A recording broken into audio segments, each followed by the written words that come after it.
As a student in the modern-day 21st century, keeping up with the rapid demand of advancements in education and professional fields of employment, there is no doubt that I would not survive without my daily dose of caffeine, and more specifically, coffee.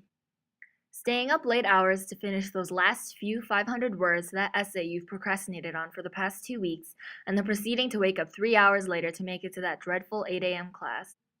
I think it's pretty much safe to say coffee has become not just a necessity, but also a lifesaver. What seems to be a common cultural practice of the college-age individual, it can be argued that coffee is one of the most consumed drinks in the world. Everyone knows that coffee is prepared from the roasted seeds of the coffee plant. These seeds are found in coffee cherries, which grow on trees cultivated in over 70 countries, primarily in Latin America, Southeast Asia, India, and Africa. In America alone, coffee has become an agricultural entity, with us importing more than $4 billion in coffee per year.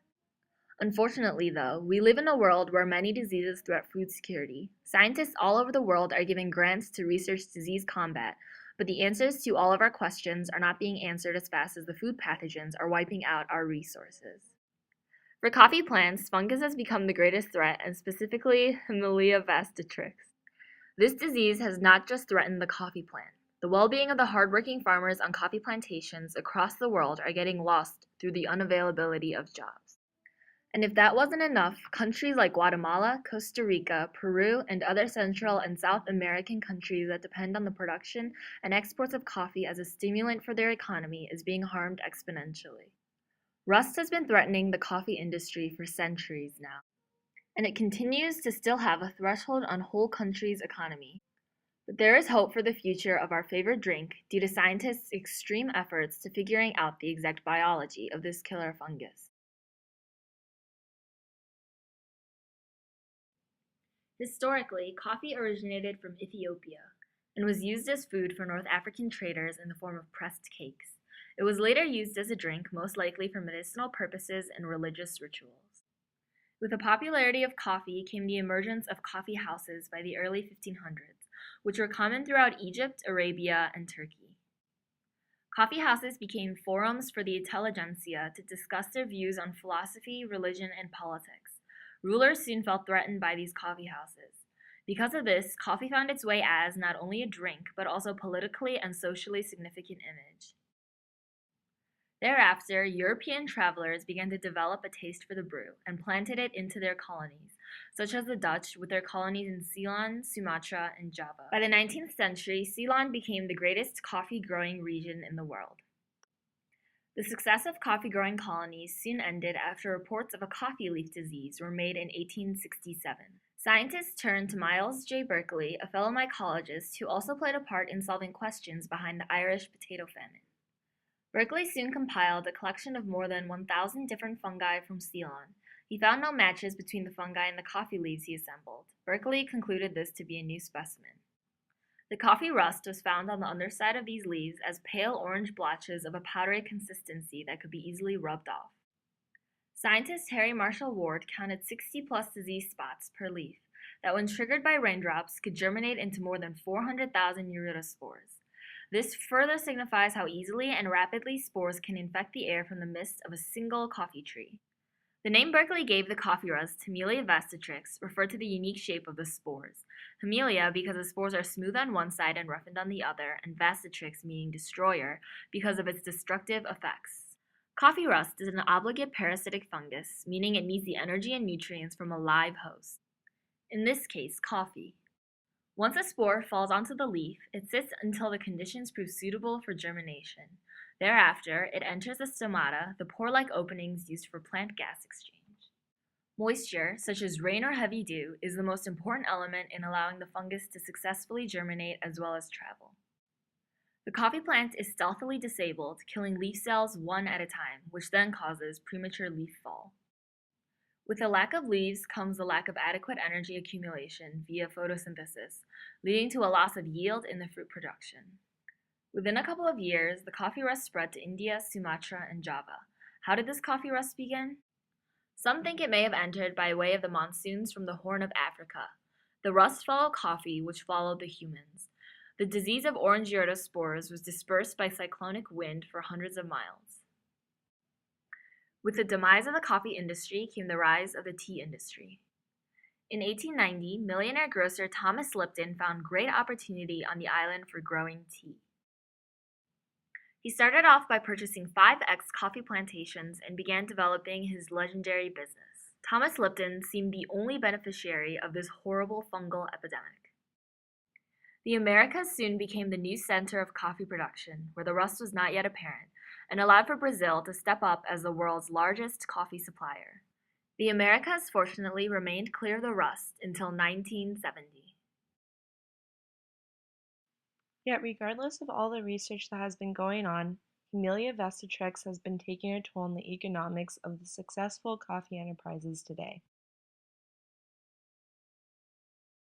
Just last week, on March 19, 2013, the worldwide enterprise Starbucks bought land in Costa Rica to develop a farm to harvest and conduct research on coffee beans.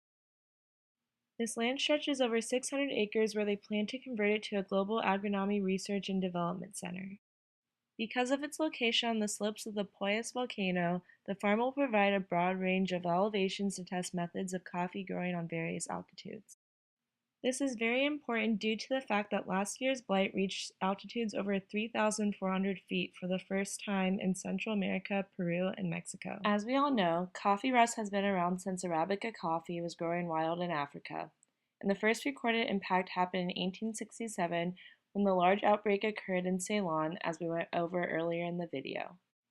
But that account wasn't the last of it. By the 1960s, it had spread throughout Indonesia and has finally made its way to the Americas to Brazil in the 1970s. From Brazil, even with efforts to control the plant pathogen through quarantine and eradication, it has spread around Central and South America in a 15-year period. With the recent outbursts of the disease in Central America and the major effects it is having on the harvest, which hand in hand will affect the economy, it has many asking, why is it so bad now? It is no surprise that has led many to believe it has to do with climate changes occurring throughout the world. Changes in both temperature and rainfall have likely contributed to this unusual outbreak.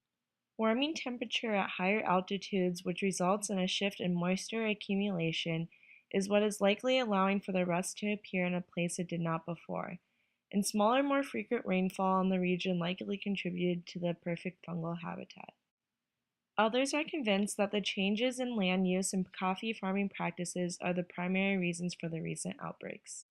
Modern day's shift to high-density monoculture make the plant more vulnerable to the transmission of the rust. Unfortunately, no one is completely sure of what is occurring. Since there is not a full understanding of the biology of the fungus, it is impossible to understand what exactly would affect its growth, proliferation, and what could eradicate it. Though research on coffee rust has plans to go further with this new purchase by Starbucks, the coffee rust does not stand by and wait for us to catch up, it just spreads more and more. From what we know about the viability of spores, the intercontinental dispersal has been from a result of the wind. Due to this natural occurrence, farmers were not prepared for the mass destruction the disease has brought. This problem has become so severe that Costa Rican President Laura Chinchilla last week disclosed a proposal for a $40 million fund to help out 40,000 farmers in the Central American countries who have been affected by the outbreak, as well as in Guatemala, where they had gone to a state of emergency in February 2013 due to the same coffee rust wiping out about 70% of their national crop. Though in a global sense we are deceived to think that this is not a lot, but when you take into account that Central America and Mexico account for more than 1/5 of the output of Arabica beans, the amount becomes pretty significant. The International Coffee Organization has recently estimated that 2.5 million 132-pound bags of crop could be lost in the 2012-2013 global coffee season due to this coffee rust disease.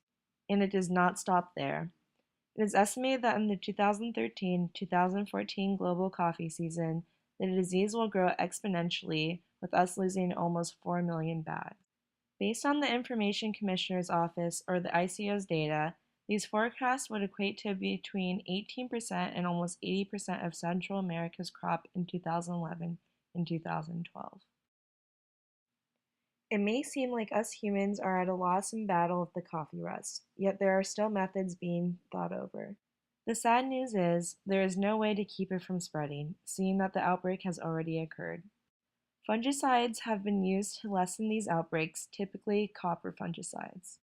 Yet, these fungicides can be detrimental to the environment and are limited in supply. Scientists have been researching about certain hyperparasitic fungi that are parasitic to parasites.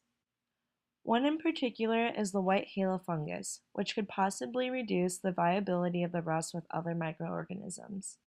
Unfortunately, applying these microorganisms onto a much larger agricultural scale has been the obstacle. What needs to be done is research on how plants control the fungus in order to help identify what specific genes contribute to rust resistance. Research on this may take years.